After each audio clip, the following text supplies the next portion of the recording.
Good evening. My name is Darrell Baldwin, and I would like to start off my presentation tonight with a small story. Years ago, there was a university that took two children from two total different environments. They took a rich kid from a rich area and an impoverished kid from an impoverished area. I won't mention the names because I don't want you to get a perception or a view from either one. The rich kid they put in a room, studied with glass, and the lab that he was in was full of horse manure. And they put him on one end of the laboratory. And the kid began to feverishly dig into the manure.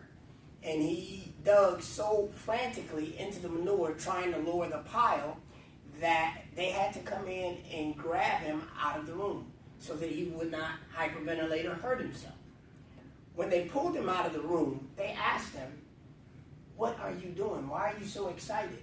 Do you realize that you are digging in horse manure?" And the little boy, at the age of 7, looked at the professors and the doctors, and he said, yes. They said, "Well, why are you so excited?" He said, "I figured with all this horse manure, there had to be a pony somewhere in the room." Part B of this story isn't as exciting. They took a child from an inner city area, and he was impoverished. They put him in a room full of all the toys that he had ever talked about he wanted on a list, and toys that he had told his mom that he wanted. He began to break all the toys in the room.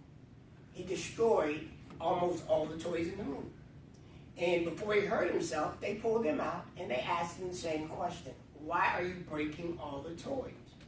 He thought that he was not worthy of having the toys. He had only seen some of them on television.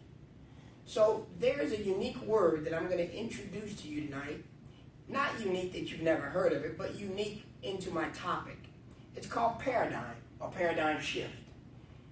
The reason these two individuals had two total opposite thoughts about the environments that they were in, it's based on their paradigms, how they were raised, how they were taught or educated to deal with various circumstances or situations.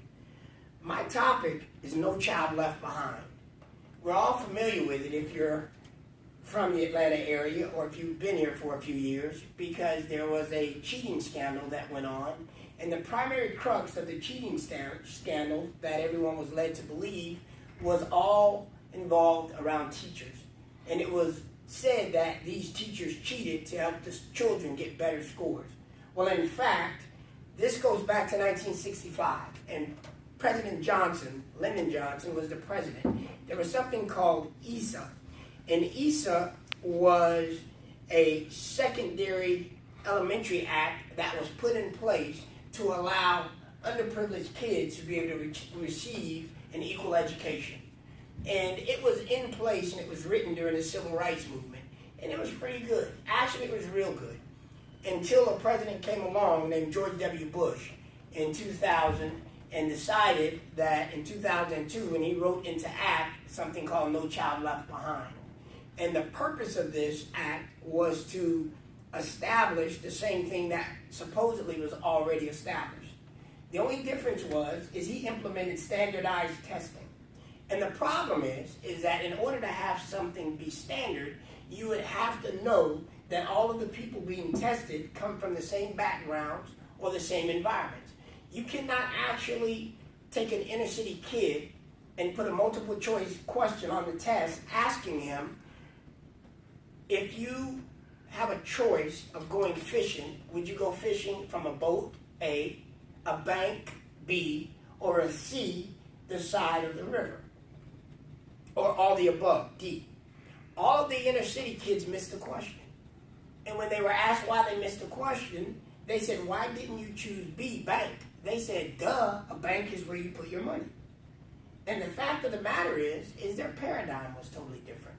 So the standardized tests that were given was full of those types of questions. So when you ask yourself, why is it that certain things exist in the standardized testing of No Child Left Behind, teachers were taught to teach tests. instead of doing what they love to do, which is teach. When teachers teach, they teach you how to process and how to think. And that allows you to be able to work through a problem or a challenge.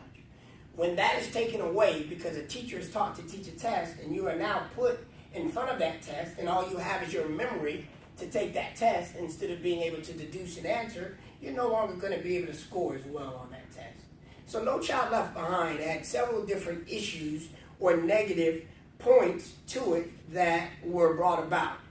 And one of those things was it believed that there was a one-size-fits-all. It thought that it could put a test in place that would work for everybody and that you would be able to achieve a similar result.